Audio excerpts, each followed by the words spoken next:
oscura de México, Oaxaca.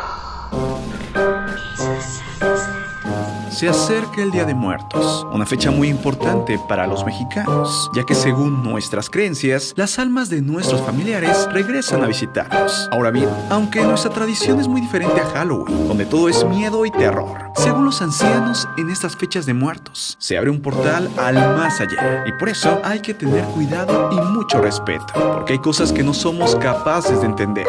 Es por eso que te presentaré las leyendas e historias de miedo más oscuras de cada uno de los 31 estados y la Ciudad de México, los cuales componen todo el país. Una historia por cada día. Pero ten cuidado, ya que según cuentan, las historias son reales y muy perturbadoras. Si estás listo, comencemos.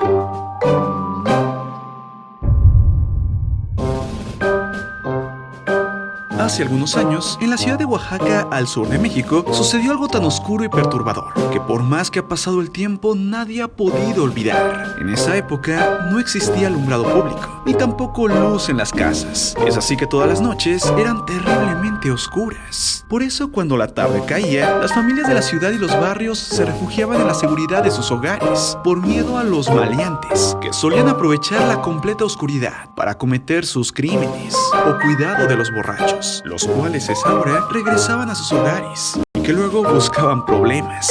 Es así que en las noches, la ciudad era vigilada por los llamados serenos, hombres que recorrían las solitarias calles portando faroles y anunciando a su paso la hora y el clima, gritando, por ejemplo, las 12 y todo sereno.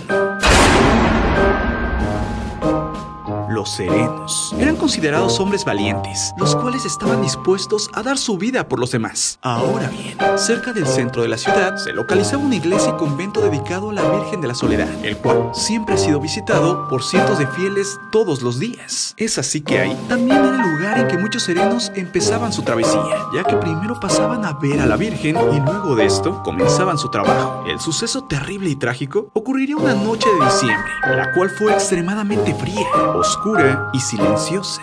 Es por eso que los serenos más viejos, los cuales llevaban años en el trabajo y habían vivido cientos de historias, empezaron a decir que esa noche ocurriría algo malo, pero nadie se podía acobardar. Y es así que todos los serenos empezaron su camino. Las horas comenzaron a pasar hasta que la calma se rompió, cuando a las puertas de la casa del sacerdote de la iglesia de la Virgen de la Soledad alguien llegó y comenzó a tocar de manera desesperada. El padre se encontraba ya dormido, pero tal fue el escándalo que sin siquiera cambiarse, ya que todavía llevaba ropa de cama, el cura se acercó a la puerta y empezó a gritar: ¿quién es aquel que viene con tal urgencia?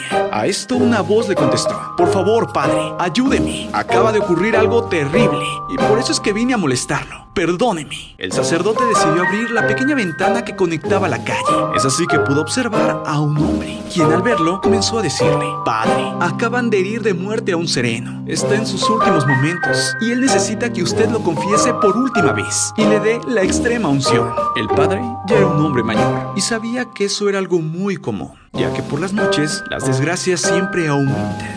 Es por eso que él simplemente se puso un abrigo, cargó con su estola y el rosario y salió lo más rápidamente que pudo. Al verlo, el hombre inmediatamente tomó camino y a partir de ahí, los dos guardaron un profundo silencio. Con prisa caminaron por varias calles hasta llegar a un callejón y ahí encontraron tirada a una persona en la oscuridad. Inmediatamente al verlo, el sacerdote se inclinó hacia el moribundo y trató de levantar la cabeza del herido, pero apenas tocó el cuerpo. Sus manos se llenaron de la sensación de la sangre caliente. Con la preocupación de auxiliar al hombre en agonía, el sacerdote se olvidó por completo de su acompañante y dedicó su atención al caído, al que preguntó si era su deseo, en ese angustioso trance, rendir una confesión. Sí, padre, respondió balbuceando el herido. Ayúdeme, Ave María Purísima, contestó el sacerdote.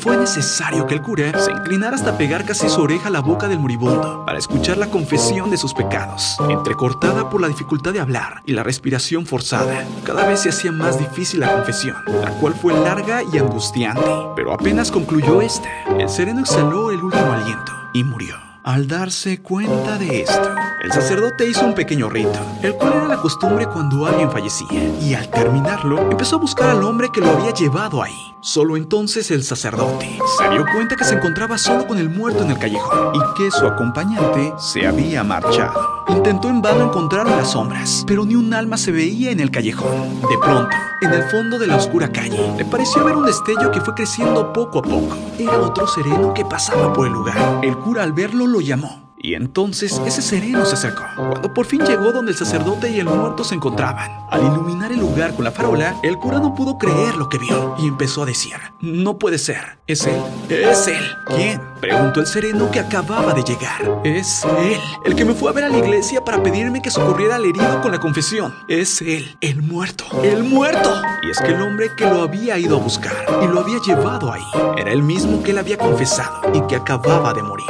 Es así que el padre le empezó a contar al sereno que acababa de llegar la historia de lo que había ocurrido. Al principio el sereno no le creyó, pero al ver la cara de terror y asombro del cura, se dio cuenta que éste decía la verdad. La gente cuenta que desde ese día, el sacerdote solía hablar largamente a solas, por haber escuchado la confesión de un muerto, y que poco a poco fue perdiendo el oído derecho, que fue el que acercó la boca del moribundo, para que éste pudiera darle a conocer sus pecados. Dicen que a pesar de haber absuelto de sus pecados al sereno y aplicarle la extrema unción, el padre no podía olvidar la confesión del muerto, ni la ayuda otorgada por la muerte al moribundo, para que obtuviera su último deseo: poder confesar sus pecados a un cura. Desde entonces, al lugar donde ocurrió el trágico suceso se le conoce como el Callejón del Muerto.